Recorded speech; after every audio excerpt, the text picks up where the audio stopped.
भारत समाचार का खास कार्यक्रम सप्ताह की सुर्खियां और मैं हूं आपके साथ सलोनी।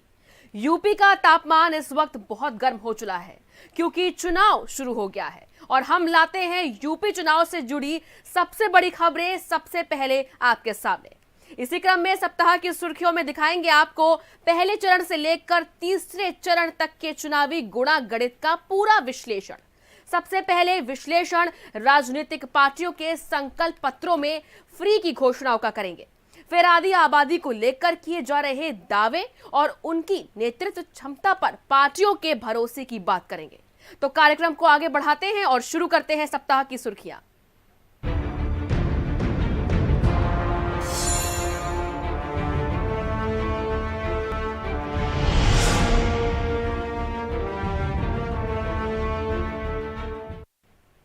10 फरवरी को पश्चिमी यूपी में पहले चरण की वोटिंग हुई है। यकीनन पश्चिमी यूपी में इस बार जो स्थिति देखने को मिली वो 2017 से बिल्कुल अलग और अलहदा रही। यूपी के 11 जिलों की 58 सीटों पर वोटिंग हुई, लेकिन 8 फरवरी को पहले चरण का चुनाव प्रचार थमने से पहले राजनीतिक दलों के वादों का पिटारा खुला। हालांकि बीएसपी की परंपरा है कि वो अपना घोषणा पत्र जारी नहीं करती है और इस बार भी कुछ ऐसा ही हुआ।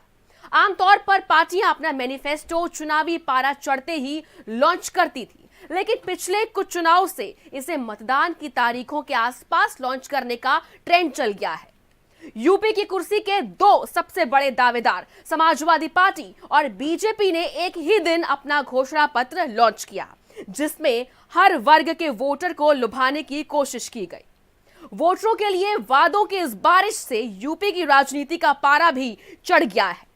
यूपी में फ्री की पॉलिटिक्स में सबसे ज्यादा होड़ बिजली को लेकर मची है। फ्री के वादों में किसानों को फ्री बिजली का भी वादा जोर शोर से किया जा रहा है। फ्री बिजली के साथ अब फ्री सिलेंडर बांटने की भी होड़ लगी हुई है। चुनावी वादों में फ्री की योजनाएं लागू होने के बाद प्रदेश के आर्थिक हालात पर भी भारी असर पड़ने वाला है। मुफ्त की योजनाएं और घोषणाएं जनता को तो लाभ दे देती है, लेकिन सरकारी खजाने पर भारी जरूर पड़ती है। लेकिन कुर्सी पाने के लिए नेता ऐसी घोषणाएं कर देते हैं। खैर, बीजेपी, सपा और कांग्रेस के संकल्प पत्रों में फ्री वाले कौन कौन से वादे किए गए हैं, हमारी इस रिपोर्ट में देखिए।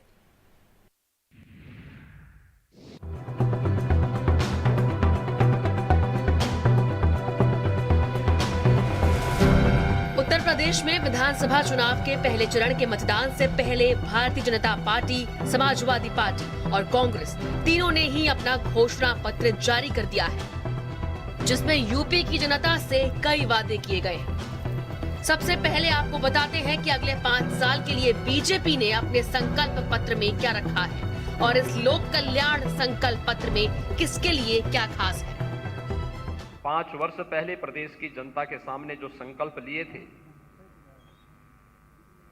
उन संकल्पों को मंत्र मान करके प्रत्येक वायदे को पूरा करते हुए जो कहा था वह करके दिखाया। सभी बीपीएल परिवारों को प्रति वर्ष 2 एलपीजी सिलेंडर मुफ्त में दिया जाएगा। सभी 2 पहिया वाहन मालिकों को प्रति माह 1 लीटर पेट्रोल एवं ऑटो रिक्शा चालकों को प्रति माह 3 लीटर पेट्रोल एवं 6 किलो सीएनजी मुफ्त प्रदान की जाएगी।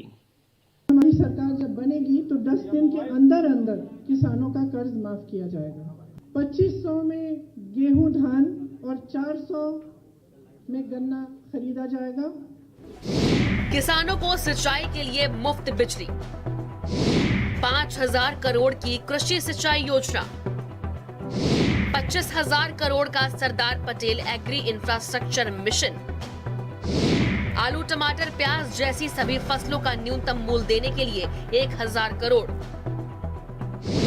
गन्ना किसानों का 14 दिन में भुगतान होगा, देरी होने पर ब्याज सहित भुगतान होगा, निषाद राज बोर्ड सब्सिडी योजना, कॉलेज जाने वाली मेधावी छात्राओं को मुफ्त स्कूटी, कन्या सुमंगला योजना के अंतर्गत 25,000 की वित्तीय सहायता की जाएगी। गरीब परिवार की बेटी की शादी के लिए 1 लाख की आर्थिक मदद दी जाएगी। उज्ज्वला योजना के लाभार्थियों को होली और दीपावली पर 2 मुफ्त सिलेंडर मिलेंगे। 60 वर्ष से अधिक उम्र की महिलाएं मुफ्त यात्रा करेंगी। मिशन पिंक टॉयलेट के लिए 1000 करोड़ रुपए पास हो। बीजेपी का संकल्प पत्र जारी होने के बाद ही समाजवादी पार्टी मुख्यालय पर अखिलेश यादव ने सपा का घोषणा पत्र जारी कर दिया, जिसमें उन्होंने किसानों, युवाओं, महिलाओं और सरकारी कर्मचारियों सहित सभी वर्गों को लुभाने की कोशिश की। सपा के घोषणा पत्र को समाजवादी वचन पत्र नाम दिया गया। किसानों को 2025 तक ऋण मुक्त बनाना, लघु सीमांत किसानों को 2 बोरी डीएपी, 5 बोरी यूरिया दी जाएगी। किसानों को सिंचाई के लिए मुफ्त बिजली दी जाएगी। किसानों को ब्याज मुक्त ऋण दिया जाएगा। किसान आंदोलन में शहीदों को 25 लाख रुपए दिए जाएंगे और किसान स्मारक भी बनाया जाएगा। सभी बीपीएल परिवारों को प्रतिवर्ष 2 सिलेंडर मुफ्त दिए जाएंगे। 2 पहिया वाहन मालिक को 1 लीटर पेट्रोल प्रति माह मुफ्त दिया जाएगा। ऑटो चालकों को 3 लीटर पेट्रोल प्रति माह और सीएनजी गैस मुफ्त दी जाएगी। महिलाओं को सरकारी नौकरी में 33% आरक्षण मिलेगा। 1090 को मजबूत किया जाएगा। ईमेल और व्हाट्सएप से एफआईआर दर्ज होगी। लड़कियों को केजी से पीजी तक मुफ्त शिक्षा दी जाएगी। समाजवादी पेंशन योजना की शुरुआत होगी और प्रति वर्ष 18,000 रुपए दिए जाएंगे। समाजवादी कैंटीन शुरू होगी। 10 रुपए में समाजवादी थाली मिलेगी। किराना स्टोर की स्थापना होगी। मजदूरों के लिए टोल फ्री नंबर की स्थापना होगी। सरकारी कर्मचारियों की पुरानी पेंशन योजना की बहाली होगी। तो वही बुधवार को कांग्रेस ने भी अपना फाइनल मैनिफेस्टो जारी किया, जिसका नाम उन्नति विधान पत्र दिया। इससे पहले कांग्रेस युवाओं और महिलाओं के लिए 2 घोषणा पत्र पहले भी जारी कर चुकी है, लेकिन इस संकल्प पत्र में कांग्रेस ने बीजेपी और सपा से क्या कुछ अलग रखा है, ग्राफिक्स के जरिए समझिए। 10 दिन में माफ होगा किसानों का कर्ज। बिजली बिल आधा किया जाएगा। कोविड योद्धाओं को 50 लाख का मुआवजा मिलेगा। 20 लाख लोगों को सरकारी नौकरी मिलेगी। कोई भी बीमारी होगी तो 10 लाख रुपए तक का इलाज मुफ्त होगा। मध्यम वर्ग को किफायती आवास देंगे। ग्राम प्रधान का वेतन 6,000 रुपए प्रति माह बढ़ाया जाएगा। स्कूल फीस को बढ़ने से रोका जाएगा। शिक्षकों के खाली 2 लाख पद भरे जाएंगे। शिक्षकों, शिक्षा मित्रों को नियमित किया जाएगा। पत्रकारों के खिलाफ दर्ज मुकदमों को खत्म किया जाएगा। दिव्यांगों को 3,000 रुपए मासिक पेंशन मिलेगी।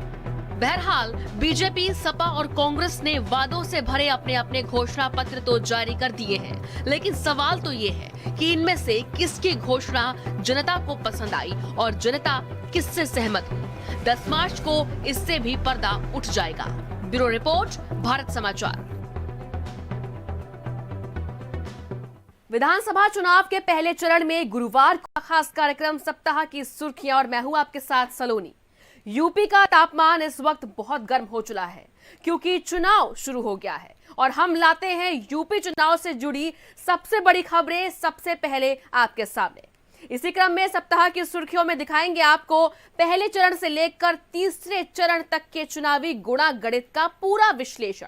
सबसे पहले विश्लेषण राजनीतिक पार्टियों के संकल्प पत्रों में फ्री की घोषणाओं का करेंगे।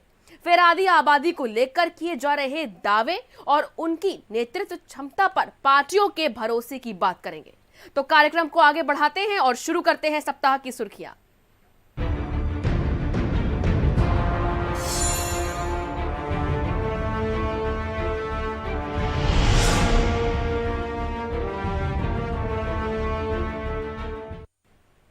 10 फरवरी को पश्चिमी यूपी में पहले चरण की वोटिंग हुई है। यकीनन पश्चिमी यूपी में इस बार जो स्थिति देखने को मिली वो 2017 से बिल्कुल अलग और अलहदा रही। यूपी के 11 जिलों की 58 सीटों पर वोटिंग हुई, लेकिन 8 फरवरी को पहले चरण का चुनाव प्रचार थमने से पहले राजनीतिक दलों के वादों का पिटारा खुला। हालांकि बीएसपी की परंपरा है कि वो अपना घोषणा पत्र जारी नहीं करती है और इस बार भी कुछ ऐसा ही हुआ। आमतौर पर पार्टियां अपना मैनिफेस्टो चुनावी पारा चढ़ते ही लॉन्च करती थी, लेकिन पिछले कुछ चुनाव से इसे मतदान की तारीखों के आसपास लॉन्च करने का ट्रेंड चल गया है। यूपी की कुर्सी के दो सबसे बड़े दावेदार समाजवादी पार्टी और बीजेपी ने एक ही दिन अपना घोषणा पत्र लॉन्च किया, जिसमें हर वर्ग के वोटर को लुभाने की कोशिश की गई। वोटरों के लिए वादों की इस बारिश से यूपी की राजनीति का पारा भी चढ़ गया है। यूपी में फ्री की पॉलिटिक्स में सबसे ज्यादा होड़ बिजली को लेकर मची है। फ्री के वादों में किसानों को फ्री बिजली का भी वादा जोर शोर से किया जा रहा है। फ्री बिजली के साथ अब फ्री सिलेंडर बांटने की भी होड़ लगी हुई है। चुनावी वादों में फ्री की योजनाएं लागू होने के बाद प्रदेश के आर्थिक हालात पर भी भारी असर पड़ने वाला है। मुफ्त की योजनाएं और घोषणाएं जनता को तो लाभ दे देती है, लेकिन सरकारी खजाने पर भारी जरूर पड़ती है। लेकिन कुर्सी पाने के लिए नेता ऐसी घोषणाएं कर देते हैं। खैर, बीजेपी, सपा और कांग्रेस के संकल्प पत्रों में फ्री वाले कौन कौन से वादे किए गए हैं, हमारी इस रिपोर्ट में देखिए।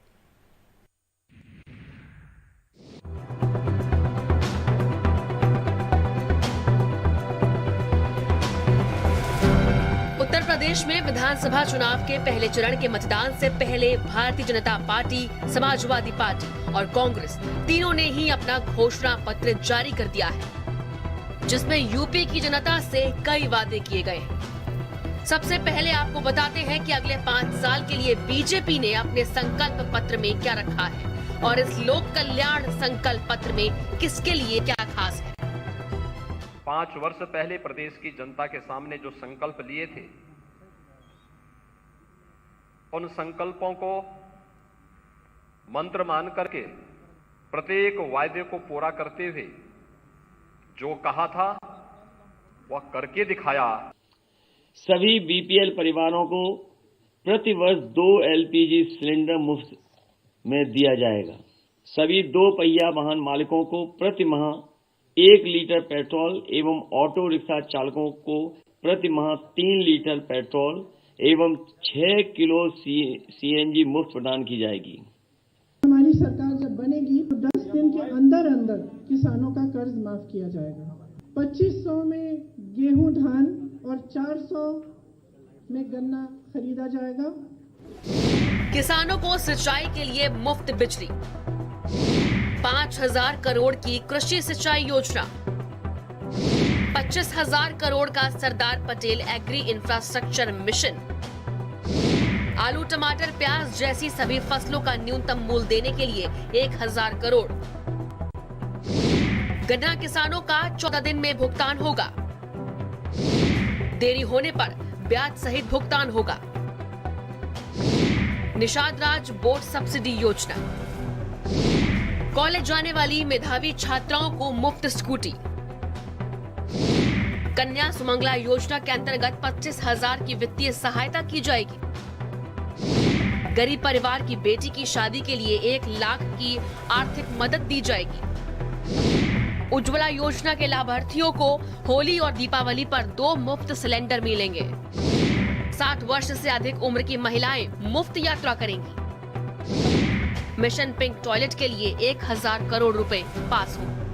बीजेपी का संकल्प पत्र जारी होने के बाद ही समाजवादी पार्टी मुख्यालय पर अखिलेश यादव ने सपा का घोषणा पत्र जारी कर दिया, जिसमें उन्होंने किसानों, युवाओं, महिलाओं और सरकारी कर्मचारियों सहित सभी वर्गों को लुभाने की कोशिश की।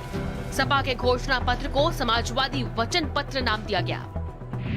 किसानों को 2025 तक ऋण मुक्त बनाना, लघु सीमांत किसानों को 2 बोरी डीएपी, 5 बोरी यूरिया दी जाएगी, किसानों को सिंचाई के लिए मुफ्त बिजली दी जाएगी, किसानों को ब्याज मुक्त ऋण दिया जाएगा, किसान आंदोलन में शहीदों को 25 लाख रुपए दिए जाएंगे और किसान स्मारक भी बनाया जाएगा।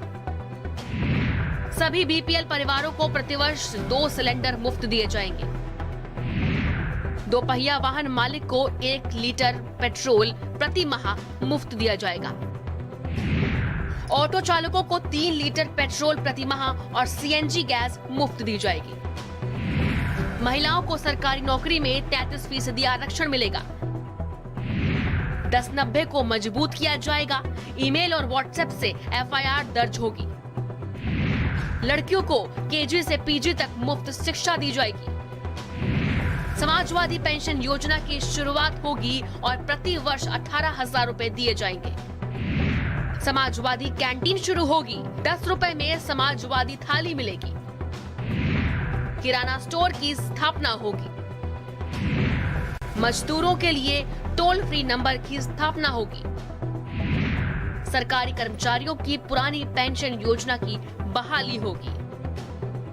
तो वहीं बुधवार को कांग्रेस ने भी अपना फाइनल मैनिफेस्टो जारी किया, जिसका नाम उन्नति विधान पत्र दिया।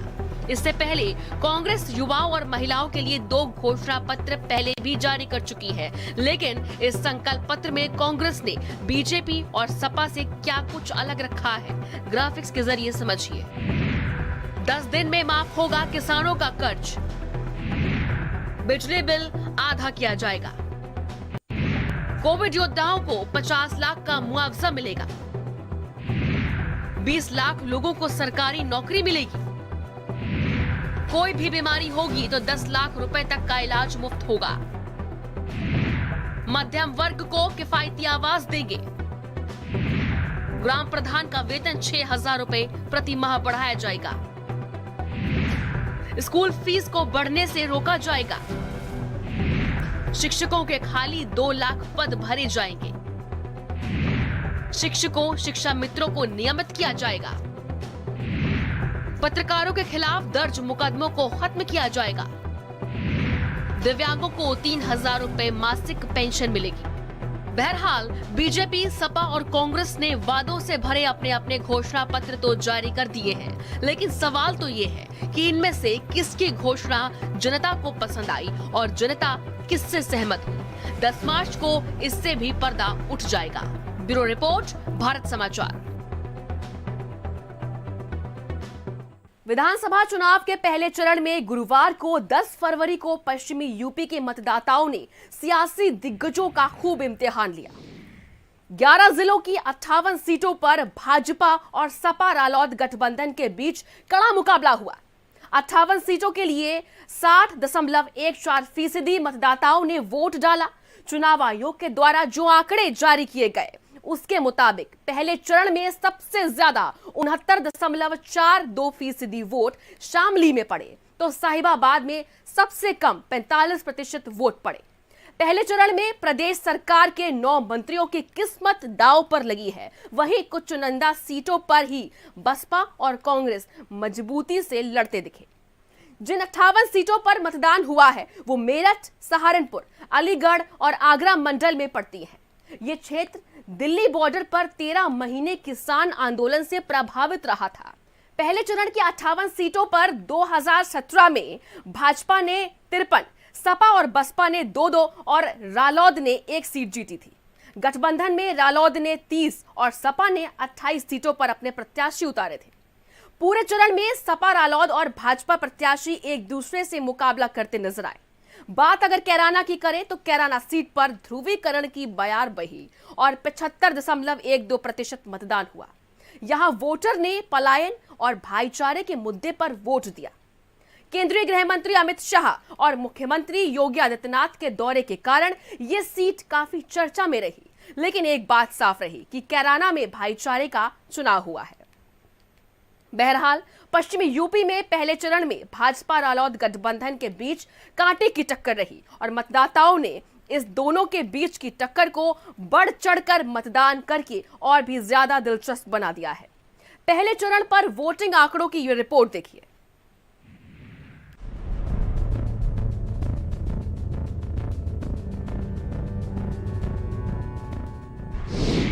पहले चरण का मतदान खत्म। ईवीएम में कैद हुई 623 प्रत्याशियों की किस्मत। कौन किसे देगा मात? 10 मार्च को होगा साफ।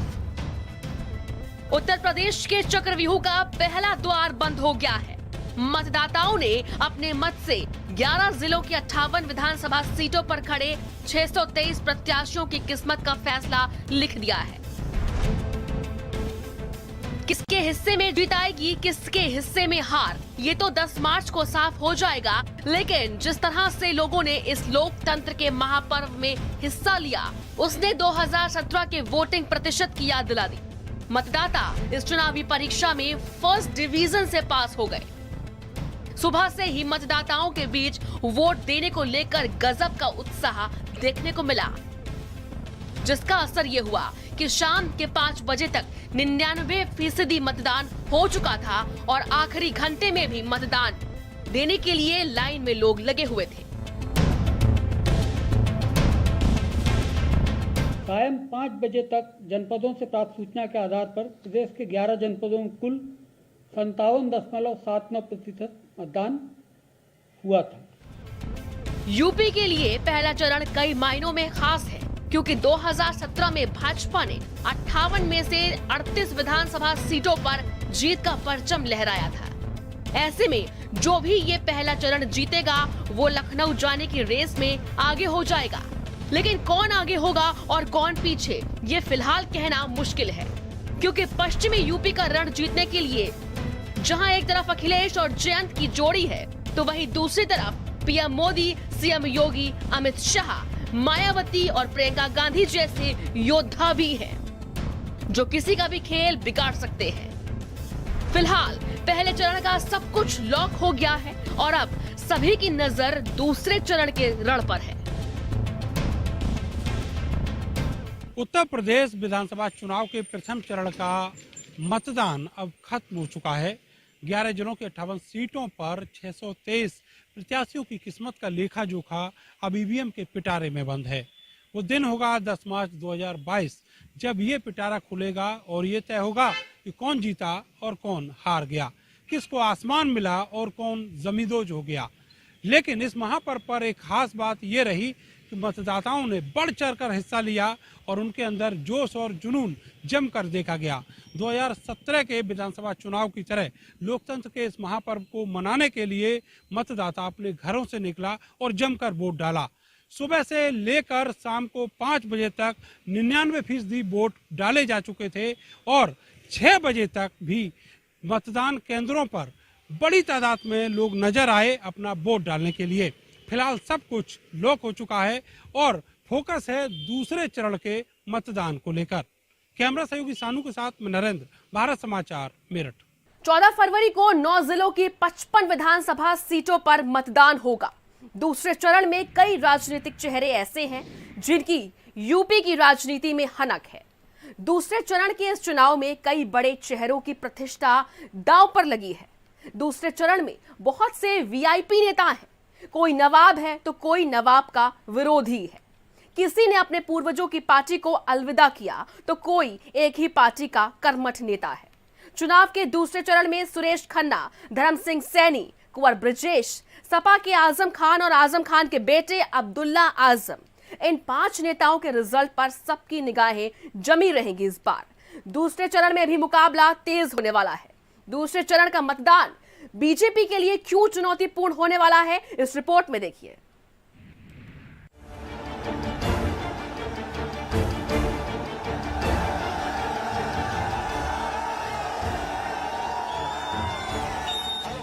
उत्तर प्रदेश विधानसभा चुनाव के दूसरे चरण की 9 जिलों की 55 विधानसभा सीटों पर आगामी 14 फरवरी को मतदान होना है।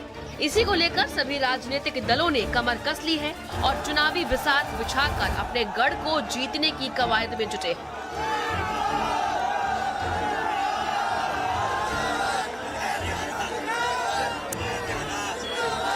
राजनीतिक जानकारों की माने तो 2022 के चुनाव का दूसरा चरण बीजेपी के लिए पहले चरण से ज्यादा चुनौतीपूर्ण माना जा रहा है। इसकी खास वजह यह भी है कि 2017 का चुनाव परिणाम जो सामने आया था, वो ट्रेंड अब कुछ अलग दिख रहा है।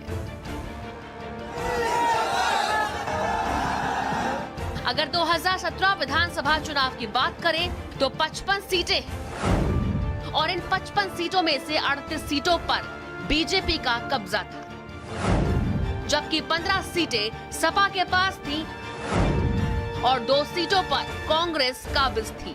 अगर 9 जिलों की बात करें तो सहारनपुर जिले की 7 सीटें हैं, जिनमें से 4 बीजेपी, 2 कांग्रेस और 1 सपा को जीत मिली थी। बिजनौर की 8 सीटों में 6 बीजेपी और 2 सपा के खाते में गई थी। अमरोहा की 4 सीटों में 3 बीजेपी और 1 सपा को जीत मिली थी। संभल की 4 सीटों में से 2 बीजेपी के खाते में गई तो वही 2 सपा के खाते में गई थी। मुरादाबाद की 6 सीटों में से 2 बीजेपी और 4 पर सपा को जीत मिली थी। रामपुर की 5 सीटों में से 2 सीटें बीजेपी के खाते में गई और 3 सीटें सपा के खाते में आई। बरेली की सभी 9 सीटों पर बीजेपी का कब्जा रहा है। बदायूं की 6 सीटों में से 5 पर बीजेपी और 1 पर सपा को जीत मिली थी। शाहजहांपुर की 6 सीटों में से 5 बीजेपी के पास और 1 सीट सपा के खाते में आई। आपको बता दें कि 2017 में हुए विधानसभा चुनाव में सपा और कांग्रेस ने गठबंधन कर चुनाव लड़ा था, जिसका नतीजा ये रहा कि मुरादाबाद मंडल में सपा का पलड़ा भारी रहा, जबकि बाकी इलाकों में बीजेपी ने सपा से ज्यादा बेहतर प्रदर्शन किया था। 2017 चुनाव की बात करें तो सपा के खाते में आने वाली 15 सीटों में से 10 पर मुस्लिम विधायक बने थे। बताया ये जा रहा है कि ये वो सीटें थी जिसमें आजम खान का सियासी प्रभाव भी था। इस बात से इंकार नहीं किया जा सकता कि जिन इलाकों की सीटों पर चुनाव है वहां मुस्लिम वोटर निर्णायक भूमिका निभाते हैं। यहाँ जाट और कुर्मी के साथ लोधी वोटर भी खास प्रभाव बनाते हैं, तो वहीं सैनी, मौर्य और दलित वोटर किंग मेकर की भूमिका में रहते हैं। आपको बता दें कि इस बार के चुनाव में सपा, बसपा और कांग्रेस तीनों अलग अलग किस्मत आजमा रहे हैं। पॉलिटिकल पंडितों का मानना है कि इन सीटों पर मतों का बिखराव होगा और भाजपा को इसका लाभ मिल सकता है। बसपा ने भी इस इलाके में मुस्लिम उम्मीदवार उतारे हैं, तो कांग्रेस और असदुद्दीन ओवैसी की AIMIM ने भी मुस्लिम उम्मीदवारों पर ही दांव खेला है। तो वहीं पश्चिमी यूपी में सक्रिय राष्ट्रीय लोक दल और महान दल के साथ सपा ने गठबंधन किया है। सपा के सहयोगी दल रालोद का जाट समुदाय के बीच सियासी प्रभाव माना जाता है, तो महान दल का शाक, सैनी, कुशवाहा, मौर्य, कोयरी बिरादरी में असर है। इसी समाज के प्रभावी नेता स्वामी प्रसाद मौर्य भी अब सपा के साथ आ गए हैं। 2022 विधानसभा चुनाव के दूसरे चरण की 9 जिलों की 55 विधानसभा सीटों को लेकर मतदान 14 फरवरी को होना है और इन सीटों पर किस राजनीतिक पार्टी का दबदबा होगा, इसका खुलासा 10 मार्च को होगा। ब्यूरो रिपोर्ट, भारत समाचार। यूपी में पहले चरण में 11 जिलों की 58 सीटों पर वोट पड़े। दूसरे चरण के चुनाव में 9 जिलों की 55 सीटों पर वोटिंग होगी और तीसरे चरण में 16 जिलों की 59 सीटों पर मतदान होगा। 7 चरणों में होने वाले चुनाव में 3 चरणों की बात करें तो पार्टियों ने उम्मीदवारों की भीड़ में देश की आधी आबादी को कितनी जगह दी है, यानी महिलाओं को। प्रदेश की प्रमुख पार्टियों ने महिलाओं पर कितना भरोसा जताया है, इस पर बात करना भी जरूरी है। यूपी में लगभग सभी पार्टियां महिलाओं के मुद्दों को मुखरता से उठाती हैं, उनको आगे बढ़ाने की बात करते हैं, उनके सशक्तिकरण की भी बात होती है। लेकिन अब जब राजनीति में महिलाओं की भागीदारी की बात होती है तो पुरुषों के मुकाबले उन्हें थोड़ा पीछे रखा जाता है। विधानसभा चुनाव में सबसे पहले बात उस पार्टी की जिसकी मुखिया खुद एक महिला है, मायावती 4 बार यूपी की मुख्यमंत्री रही हैं। लेकिन आश्चर्य की बात यह है कि जिस बहुजन समाज पार्टी की मुखिया खुद एक महिला है, उसी पार्टी ने सबसे कम महिलाओं पर भरोसा जताया है। बसपा ने पहले 3 चरणों के लिए सिर्फ 12 महिलाओं को टिकट दिया है। लड़की हूं, लड़ सकती हूं के नारे के साथ बेटियों को सशक्त बनाने के लिए मैदान में उतरी कांग्रेस ने 40% महिलाओं को टिकट देने की बात कही थी और उसने टिकट बंटवारे में 3 चरणों में 63 महिला प्रत्याशियों को मैदान में उतारा है, जो सभी पार्टियों में सबसे ज्यादा है। वहीं पहले 3 चरणों में बीजेपी ने 16 महिला प्रत्याशियों पर भरोसा जताया है, तो समाजवादी पार्टी ने 14 महिला प्रत्याशियों को मैदान में उतारा है। अब जब सभी पार्टियों के आंकड़ों को हम देखते हैं तो ये पाते हैं कि यूपी में सबसे ज्यादा भरोसा महिलाओं की नेतृत्व क्षमता पर किसी ने दिखाया है तो वो सिर्फ कांग्रेस पार्टी है। ये रिपोर्ट देखिए।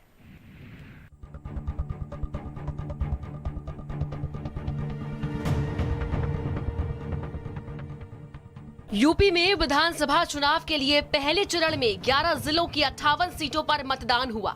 दूसरे चरण में 9 जिलों की 55 सीटों पर और तीसरे चरण में 16 जिलों की 59 सीटों पर मतदान होगा।